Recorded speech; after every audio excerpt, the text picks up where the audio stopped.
Hello, ladies and gentlemen, this is Malikicowtipper, going to bring you another game of StarCraft 2, and tonight my opponent is... Who is my opponent, you might ask? Well, we will just have to find out. I was kind of bragging right there. I'm kind of happy. I've had a lot of really good luck in Season 8 as far as it goes so far. You can see that between last night and this morning, I actually only lost 2 games, which is pretty neat. But this map is going to be on Entomb Valley against Ramza. Ramza? Interesting name. I kind of think of the Ramada Hotels when I, hear Ramza for some reason. I don't know. Maybe that's not quite too fair to him. But as far as Entomb Valley goes, I kind of like this map as a Zerg. Let's bring up the Names tab and the Production tab right there for you guys. See, I'm getting better at this. You just got to stick with me here. And what we're going to see here, at least as far as the map goes, is I really like kind of how this works out, where there's a large ramp to get into this expand, a second ramp to get over here, third expand, and especially in these positions, you can just continue to expand away from your enemy, and actually have really, really good luck with that as far as it goes. But they can also do the same thing to you. So, anyway, my goal, as far as this goes, and this is how I've been pretty much playing every Protoss game for the last 2 nights, is I'm going to fast expand, and then I'm going to quick tech up to Hydralisks and see what I can do with them. And what I'm finding that this does is it almost completely shuts down that timing, that 4-gate, that early pressure that at least a lot of the Protoss in the Gold Platinum League like to try to, throw it at you. And I've even had it where, usually speaking, if you do it just right, it can win most games. So my idea is get an Overlord back here, drop a Nidus over here, right all up in his base, and then reinforce, faster than he can build, which would be pretty neat. Check out the Income tab right here. One thing that I am going to mess up on a little bit is I'm going to drop my hatchery just a little bit late. I feel like I'm spoiling the entire game for you guys. I apologize. But as far as it goes, really the key to this particular build is you absolutely need to have a good economy. Hydralisks, you want to have, 6 or 7 of them when you drop it, and at that point I almost feel it requires getting 3 geysers and kind of getting them in increments. You get your gas when you normally would as far as like going fast expand speedlings, but then almost right away after that you add on a second geyser, and then right, say as you're laying down your Hydra nest, you want to lay down a 3rd geyser. And we can see that I was able to sneak a drone down past his probe, and I'm now able to get my expansion down without any interruptions whatsoever. And I have a drone in his base. I see this probe going down here, and what I see here is just going to make me very, very happy. I see that he's going Nexus first, and what that means to me is as long as I have this out in time, and I'm not just dilly-dallying around, I should have no problems, getting this build off and, accomplishing what I want to do right here. We can see that he's up on me 1 Harvester, but as far as that goes, it's really not too big of a concern. We've got 2 of them coming out, plus an Overlord, and right here, this is where you're going to see that I actually haven't even dropped my hatchery yet. There goes the gas, and there goes the spawning pool, so very cool. We're going to get it up and running, and now at this point, realistically, what you need to do is tech, and I'm finding that not tech, excuse me, drone. You need to spend almost all your money on drones. So, like most timing attacks, you're very vulnerable to, a separate type of timing attack, just because all you're trying to do is get ready for that particular attack. And you're also vulnerable to, mid and late game. Just in case your timing attack doesn't work, it can...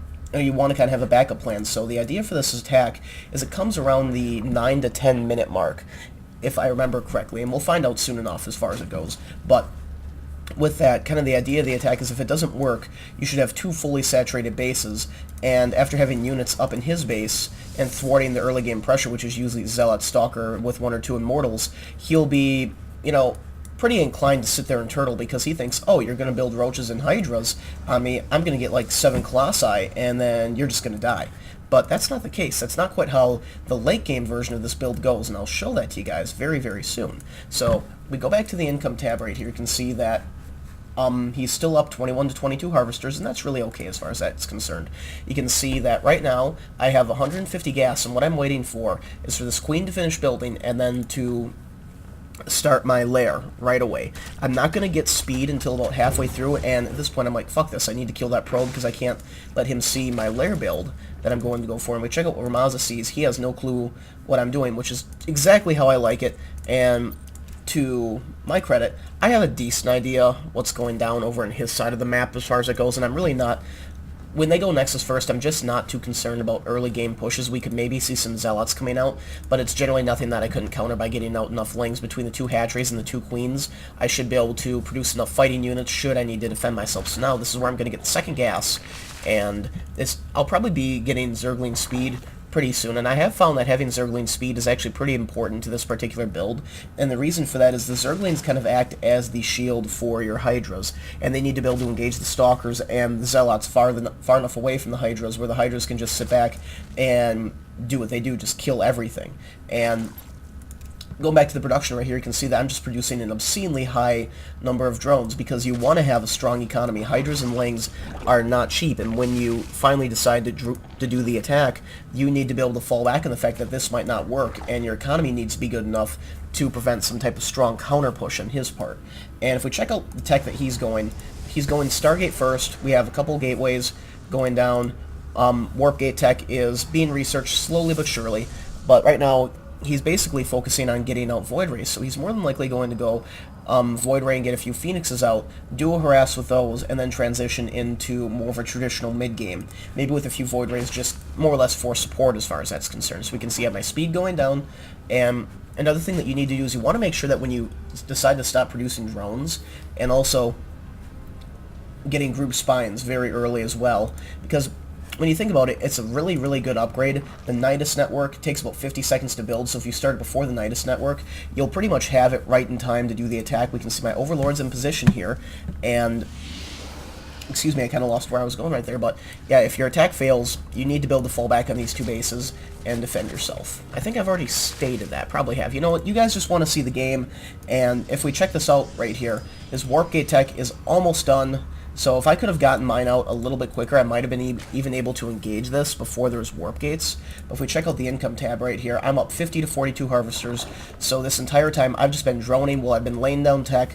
And now I'm pretty much ready to stop producing drones and start producing just straight attacking units. We can see 7 Hydralisks right off the bat, followed by 8 units worth of Zerglings. And the biggest thing is I need to get the Nidus down, and it needs not to die right away. And if we check this out, he's just now opening up his warp gates. He's sending out another probe because he kind of wants to know what's going on. He's probably like, what the fuck kind of weird build is this? Now we can see that I'm also expanding behind this pressure. And he's actually going to see this expansion, which I'm not too happy about. I didn't know that he saw it during the game. But as far as it goes, that's okay. So that's kind of the last key to putting together this type of early aggression. So let's check out what Ramza sees right here. And you can see that he's checking out my base. That's all cool. And now he actually sees my...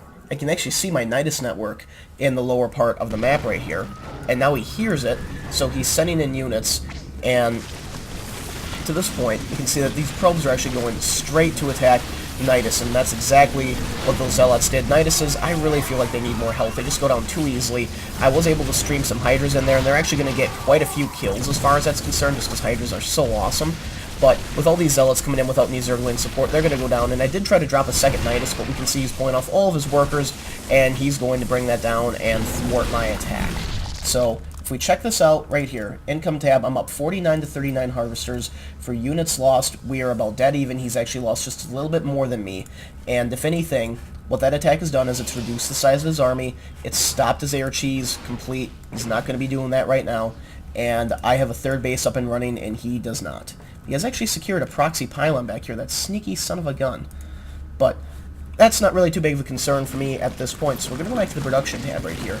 We can see that right now, he's building Colossi, he's getting Thermal Lance, because he's like, oh, there's Hydralisks on the field. Let's face melt those. So we can see here I'm laying down double Evil Chamber. He actually has an Overseer in my base, and I bet you it stays there the rest of the game. I have 0 detection. And I'm going to be getting +1 for my ground attack and my missile attack. You can see that I have an infestation pit going down. And at this point, I'm going to try to transition into a little bit more of a traditional game for the time being. I'm going to get roaches, I'm going to get some infestors, and I'm going to get lings. And that's pretty much what I'm going to try to use to secure, you know, this game for myself. We check out the army right here. I could actually probably make another push, you know, using a Nidus network to try to get somewhere into his base.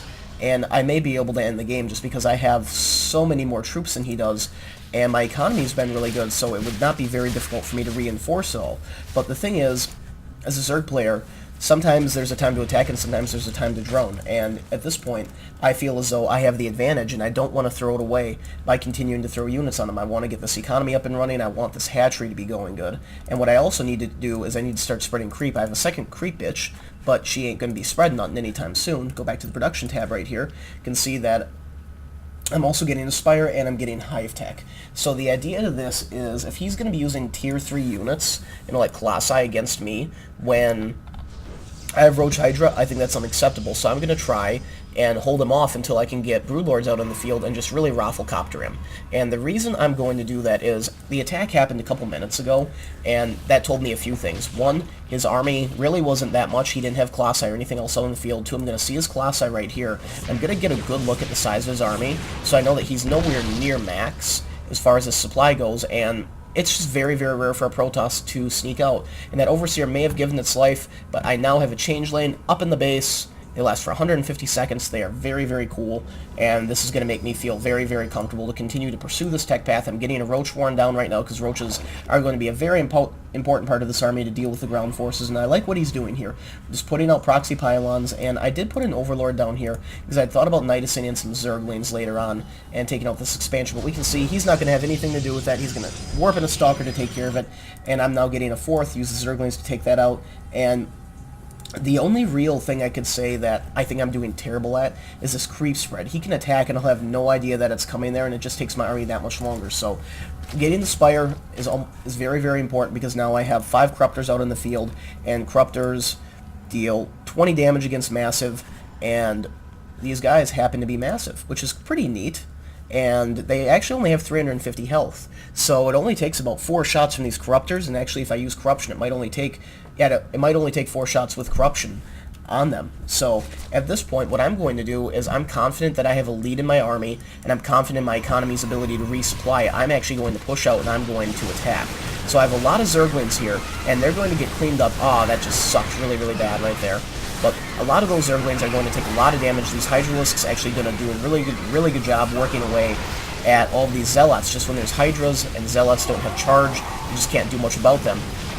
And right here I am going to be able to take out his Colossi, which is very nice, and all he really has now is Stalkers. So if we check out the production, I'm getting 11 Roaches, 18 Zerglings, and he's murdering my Overlords, you son of a bitch.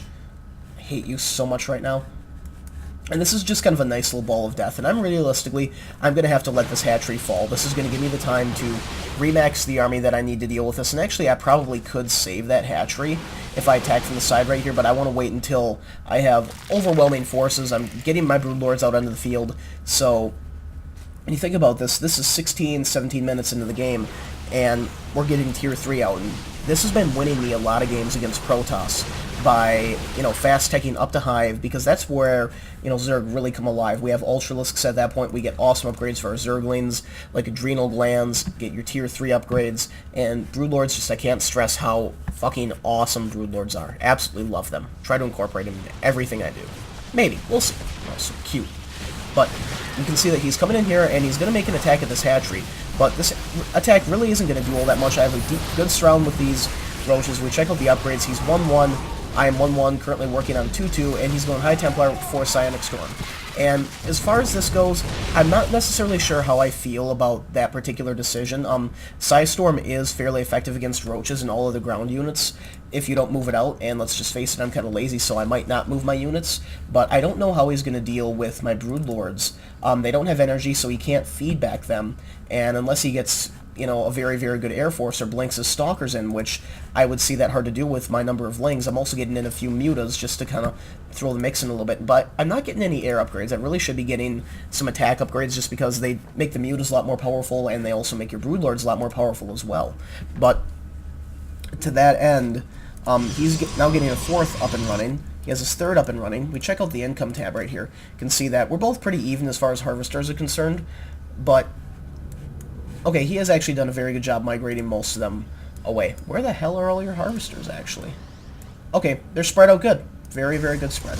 We can see right here, I'm taking the initiative here to basically kill these pylons and, eliminate that field and map view, because I do not want to take these expands and then end up losing them to a few Zealots that happen to run up in my base. And for that, I really should just be laying down a few Spine Crawlers at each base. They do a miraculous job at stopping those type of things. And now that I have my Broodlords in the air, and we can see that I really should be committing some more of the Broodlords, but I'm afraid of Colossi because my ground army is so large. can see that I actually have a far larger ground army than I probably should at this point, where I want to have a few Corruptors left over just specifically to deal with Colossi. We can see that he's now getting out Void Rays, which is a good choice. Void Rays deal extra damage to armored, and Brood Lords most certainly are armored massive biological units. And if we see this right here, I decide not to run in, even though I easily could have gotten in there with my Zerglings and done a lot of damage, but I'm trying to conserve the size of my army. So, you see that he has a nice little army group back here. Our food count, he's about 50 behind me, but that doesn't mean that that army can't melt this army. Protoss armies are just kind of worth more in that sense. So right here, I'm going to try to work my units around, and am I going to drop a fungal? I really should be dropping a fungal. There we go, extra DPS, but these storms are coming in. They're just absolutely murder-facing everything. But we can see that between my roaches and between the Brood Lords, oh, maybe not. This will actually be kind of interesting to see what happens. I am reinforcing. We check out the production tab right here. You can see I have 22 Zerglings, 16 roaches, a lot of tech going down, and even though he's able to clean up most of my ground forces, these Phoenixes just do so little damage to Brood Lords, it's not even funny. And with my constant stream of reinforcements right here, I should be able to take out whatever left we have here. I have Corruptors in the air, going to deal extra damage, and Corruptors actually are not necessarily the best choice against Void Rays. They fire too slow. And because they take extra damage from Void Rays, you can actually see just how quickly they get melted. I think there's 3 Corruptors there didn't manage to take down 2 Void Rays. But what I'm going to do with this big pack of Roaches is I know that I do not have my anti-air here. I'm just going to run them up into the base and see what kind of damage I can cause. And I'm going to go for the pylons here. And I'm going to try to take them out that way. I can shut down the production on these facilities and also shut down these cannons here. And as far as this attack goes, I'm not sure if this was necessarily a good idea to that end, but I knew that I did not necessarily have a lot of anti-air streaming back in, and I pretty much burned through almost all of my saved money, so my goal was just to try to make that attack worth something to slow down his production a little bit. When we check out the income tab right here, I killed maybe 2 or 3 harvesters that might not have been the best. We check out units lost. You can see that I've actually lost quite a few more units than him, which is why, realistically, I have no money and he has money right now. So, go back to the production tab. We can see that I'm producing 5 Hydralisks, and at this point, I need to not stream my units to the center of the map. I hope I grab these guys out. I really can't afford to lose them. He's laying down more gateways, because he's just really going to try to beat me with gateway units at this point. I've, for the most part, shut down his Colossi with... oh, he's still going to produce those. You sneaky son of a gun. I guess he's kind of mixing his army up just like I am, and I'm sorry guys, I did just play this game, but sometimes those are things that I kind of miss, details that I don't catch. We can see that I've taken a 4th and a 5th base, and I'm mining off of those, and it's going to help bring my economy back in the game. We can see that he's actually getting his 5th base too, so if I were to know that, I should actually be getting like a 6th base, and mining off of that, because realistically, I mined out my main and my natural. I have quite a bit more mining time here, a lot more mining time here, but I really don't need to have many more harvester units than I do right now. We can see right here that he's going to start warping in units right here, and his upgrades for his zealots actually make them quite powerful, and we can see that, you know, these units are pretty much all actually going to get cleaned up. That warp in probably was not worth it just because they all died to some very, very cheap units, but I'm not aware of this pylon up here, and we have another big battle going down, and we can see that I do have Corruptors moving in. There's a lot of them this time, and they're actually going to do a really good job cleaning up all those air forces, more Corruptors in the front, and I have ground forces, and there's a point where there just wasn't enough. You know, one Colossus just wasn't enough to melt that, and the ground forces got cleaned up by the Cracklings and by the Roach Hydra combo. And I feel that Roach Hydra Corruptor can be viable against Protoss as long as you manage the number of Colossi. Like, if you can keep the number of Colossi, say, under 3, or get in there with your Corruptors and take them out right away, what's left of the army really doesn't do that well unless there's High Templars, because they just melt through Hydralisks. But it's something where having a few Hydras mixed in with your army can really help that DPS, especially against those air units. And for right now, if we check out the food count, I'm up 182 to 124. I have quite a bit more money than him, and realistically, he's just starting to mine off of this 3rd base, and he is actually going to get some Zealots all up in my base right here, and they now have charge, and this is kind of interesting. He's going to start killing them away, and I'm like, okay, cool, fuck your Zealot. I'm just going to use my workers to kill you. But this happens right here, and we can see that they have 4 armor right now, and these guys are doing 5 damage. Look how long it takes for them to kill that one Zealot. He's just having a heyday there. And if we check out this battle down here, you can see storms going down everywhere, just melting my ground army, but my Corruptor is just doing such a good job in mass, being able to clean up the Colossi and everything else. Warlords coming in, just spawning free units, don't cost anything. Zerglings being awesome as they always are. And at this point, there's just not so much that he's going to be able to do to stop me. He's only mining, realistically, off of like 1.5 base right now with the number of harvesters that he has, and his army just isn't large enough to deal with the impending doom. We can see these Corruptors just chilling. They don't give a fuck that they're being shot at. They just really do not care. And the Broodlords, you know, just making broodlings, killing everything. You know, I would actually say that Corruptors are kind of like honey badgers. I mean, they just do not give a fuck. And realistically at this point, it's pretty much a GG from him. He has managed to take out, you know, this expansion, but I resupplied a large number of troops down here. That should be enough to deal with all those Zealots that come down. I'm reinforcing down here, and am I abandoning this space? Nah, I'm not abandoning it. I gotta kill everything here first. Everything must die. And Ramza, GG's, leaves the game, and that is that. Whew, so I can tell you guys, this was a very fun game to play for a couple of reasons. I like the early Hydra build. God, Zerglings are so cool. I love going fast Hydra against Protoss, simply because I feel like it gives you the ability to attack first. It's not like you're sitting there waiting for the Protoss to attack you, and if it's done properly, it's not like it leaves you with a bad economy. I really don't want to say it's an all-in as far as it goes. It's almost more like a mid-game transition, and realistically, I could maybe even slow the build down a little bit more, and, you know, try to get some of the tech structures at least building. I very easily could have done that while I was doing the attack. So I'll probably bring up another video once I have the build a little bit more perfected. But I hope you guys enjoyed this game, and this is Malikicowtipper signing out.